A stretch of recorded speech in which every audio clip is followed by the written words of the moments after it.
All right, the much anticipated segment of the show, probably Predict a Commit, where Jordan Hill and I try and predict who we think is going to wind up in Georgia's class. I know that we've got a graphic handy from our previous predictions. I think that on my end, it was Buford offensive lineman Graham Houston, safety Zach Fort, which I've got a question for you here in a second. On your end, you've got Shamadan Madonna Prep, running back Derek Cooper, as well as Grayson linebacker Tyler Atkinson. I've been living with some guilt over the last show. I mean, we do the Predict a Commit segment live. I may or may not have had some inside scoop on what was going on behind the scenes, so that by the time that the show was ending and before we were ever going to be able to actually run the podcast, the news was always already going to be live. So we had breaking news going on at the end of that show. If you were listening in podcast form last time, you felt that recruiting time traveling experience go on. Two questions. One, should I feel guilt? No, not at all. No. Okay, and then two, perhaps the more important question here, the segment's called Predict a Commit. And it had me thinking because, technically I should be patting myself on the back, right? We got Zach Fort. I got my first Predict a Commit right of the cycle, and it's called Predict a Commit. But I guess the question is, and I don't know, I kind of give you the authority to make the decision on this, or maybe listeners will give us their feedback on it as well. But do we give ourselves credit when we get a commit right, or is this about who signs with Georgia in December?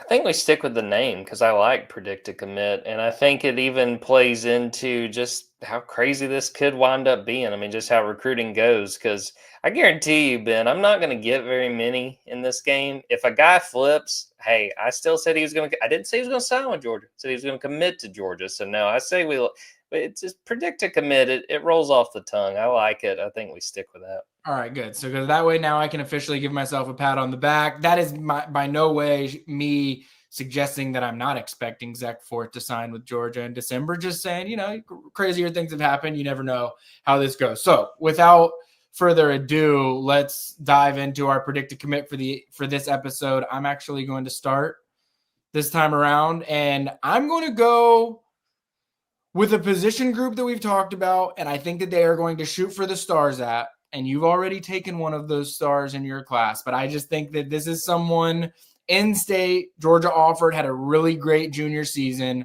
And I'm going with Colquitt County running back Jay Lamar. He has an official visit scheduled May 30th to June 1st. I really am a fan of this guy's game.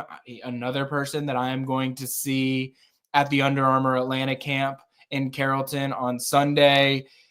Someone that I expect to see a rankings boost for once, like I just mentioned in that conversation with Andrew Ivins, they have a lot of homework that they're going to start doing on the 2026 recruiting class. This is someone that I know is very highly thought of in Athens. And yeah, I'm going out and saying, Georgia, I think we'll sign 2 or 3 running backs in this class, and I'm putting my name behind it. I think that Jay Lamar will be one of them. I like it a lot. I think that it's a position of need, as we've talked about quite a bit with Georgia, and I think that it makes a lot of sense. I think it's a position they've got to get more depth with. They've got to fill some big holes. I think that one makes a lot of sense. All right, who you got? All right, I really thought that this is who you were about to call out, but I'll pull him up for those watching. I'm going with Carter Lucky. He's a guy that I thought about with the last Predict a Commit. I think that you consider the family ties to Georgia, obviously his brother there at this point. I think he's a really interesting prospect, 6'5", 265. Going to have his share of opportunities, going to have a whole lot of schools looking at him, and you just consider him at Norcross. That's one of the top programs in the state. He's going to have no shortage of teams looking at him and teams that are going to be interested in bringing him in. I'll pull up some of the photos. There's one that Ben took. There you go. Great shot right there. I think that's a great pick. He was 100% in consideration for me. Because we've been preparing for this segment a little bit more, I feel a little bit more, pressure when it comes to picking making smart picks, making sensible picks at certain points in the cycle. And I asked around a few folks, like, who do you think would be some smart options to select over the next couple of weeks? I think Carter Lucky came up on just about every single list that I asked about. So I think that's a great pick and very close ties to Georgia. I'm about to pull a plot twist on you, Jordan. I'm not sure that we're going to do a Stay Wolk UGA recruiting show episode next week. And whether we do or not, I started to realize, you know what? I want us to have even more names on these predicted commit lists. So, well, you know what? We're picking 2 commitments today. I don't know that if you have anybody prepared or not. I don't care whether you have anybody prepared or not. I'm going to let you go first on this one. We're picking 2 commits today. Go ahead. This is why you do this like a draft board, because especially a lot of the times when we start recording these, I don't know if Ben's going to take the first pick or if I am. So I don't ever want to be on this live going, he just took my guy. But I was ready for this one. And this one, I'll credit Lincoln Keys, because listening to that interview on the last episode, he talked about this guy quite a bit and said, yeah, I'm working hard to get him to follow me to Athens. Going with Mark Bowman. I think that Georgia is going to go get another tight end. I think that number 1 tight end in the country. Mater Dei has been really good to Georgia. They've done a very good job of recruiting that high school. He's going to have his fair share of opportunities as the top tight end, as a 5-star composite tight end. But I think Mark Bowman's the guy. I'm always going to make reference or jokes to the MLB writer that covers the Atlanta Braves. But I think there is room in the state of Georgia for 2 Mark Bowmans. I think he winds up being a Bulldog. I'm stunned right now. This was going to be my second pick of the day. I'm the one that pulled the plot twist, and then you somehow pulled the rug out from under me under my own plot twist. This is where draft board construction is important, because my guess is you were not going to take Jay Lamar with either of your picks. If I were to guess, you've already taken Derek Cooper. You don't need to take an extra shot at a running back. I should have taken Mark Bowman with my first pick, and I would have had Jay Lamar. But you know what? That's a great pick, and I like a lot of the reasonings that you had behind it.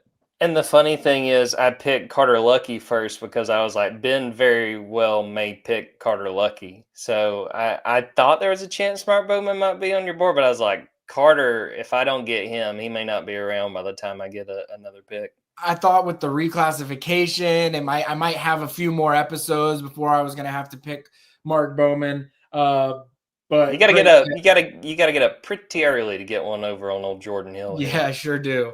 All right. Well, I'm going to go with someone that I actually considered using on my very first predicted commit on the first episode. And I was debating between 2 guys at a similar position. And I think there's a great chance that Georgia signs both of these, but I feel like there's a really good chance that Georgia is going to sign at least one of Graham Houston or Desmond Green. And so an offensive lineman from South Carolina, I've mentioned this in some of my recruiting notebooks. Like, when you look at his recruiting profile, lower tier, 3-star offensive lineman from South Carolina, you don't hear a whole lot about him. You see this dude in person, and you immediately say, holy smokes, this is why Georgia likes him. He's a big physical freak of nature.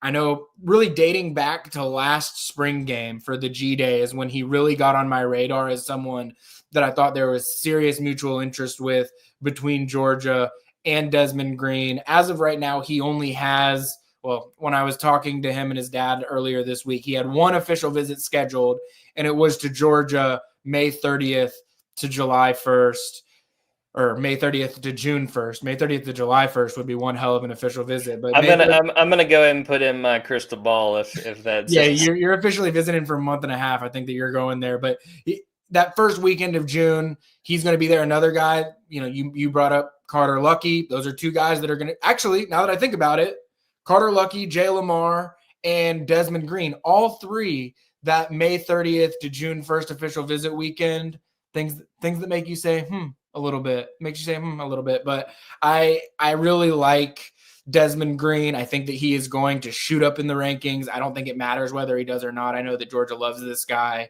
and I know there's a lot of mutual respect there between Kirby Smart, Stacey Searles, and the Green family. So I'm trying to build some trenches up front. I've got Graham Houston. Now I've got Desmond Green. I think both of those guys can hold down the interior offensive line of the future for Georgia.